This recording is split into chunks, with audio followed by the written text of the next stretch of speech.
Hey world, so I am back with another video. Finally, I know. This is pretty special for me because it's actually a collaboration with one of my makeup sisters, Faced by Nicole. So each week we'll be airing a different look and maybe a series of 3 to 5 videos showcasing a technique. And the technique that I will be airing today is the halo effect.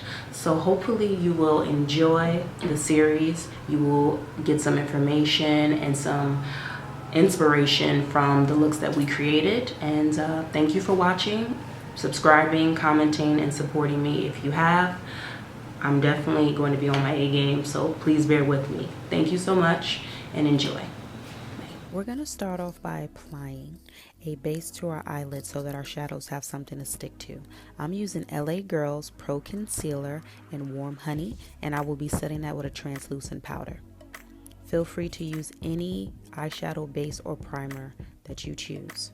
I'm going to go in with our first shade, and that is from Sugar Pill, and it's called Dollipop. I'll be taking that on a 286 MAC brush and creating the desired shape. I'm going for an extended V on the outer and inner corner of the eye.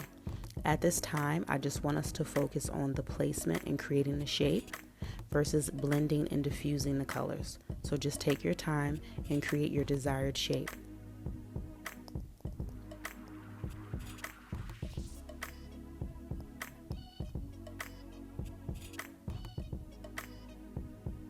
Now I'm switching brushes and I'm going in with a MAC 217, and I will be using upward and downward, inward and outward motions to create a V-like shape on the inner portion of the eye.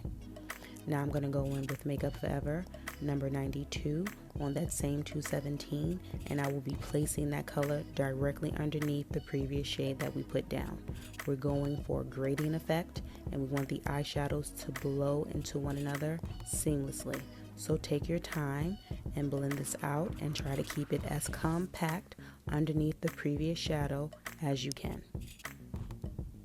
And we're going to do the same thing to the inner corner of the eye.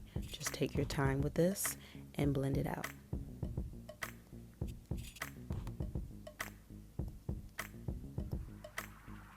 And you want to be mindful to keep the center of the lid as clean as possible and free of product. Now we're going in with Shawdowy Lady on a small definer pencil brush, and we're using this for placement purposes only. We're just taking that shade to add depth and dimension, and we will be blending it out with a blending brush later on. And this is very helpful if you struggle with keeping your eyeshadow looks neat. You can take a smaller brush for placement and use a buffing or blending brush to buff out and diffuse edges. So it could be helpful for those who struggle, as I stated. So just take your time and blend this out in circular motions, swiping motions, whatever you feel comfortable with. You just really want to merge the colors together. And you're going to do the same thing to the inner portion of the eye. Notice we did not close off the center of the eye, so try to keep it as open as possible. So now I'm going in with Inglot's pigment in number 50 on a 242 MAC brush, and the MAC brush is dampened with Fix Plus. So I'm applying that to the center of the lid in a dabbing motion, and I will be using my fingers to merge the colors together so that they're seamless from texture to texture. And this can be very helpful if you cannot achieve this type of placement with a brush. Your fingers are also amazing tools. So with whatever product is left on the brush, I'm just reinforcing the desired shape, and then I will be diffusing it with Dollipop. Again, I'm not trying to close off the center of the lid. I'm just diffusing the inner and outer corners with that shade. Now I'm going in with Foxy lashes, and these are from Koko, and I'm just applying that close to my lash line. I will do my skin off camera and come back with the lower portion of the eye.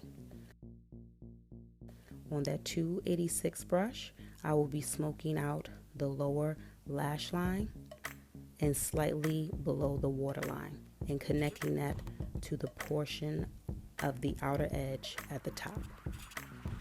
Going in with number 92 from Makeup Forever, I will place that slightly above the previous shade. Now I'm going in with Shawdowy Lady and keeping that very close to the waterline and smudging that out because I will not be applying liner for this look.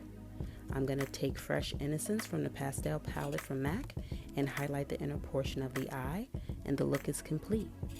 Thank you so much for watching.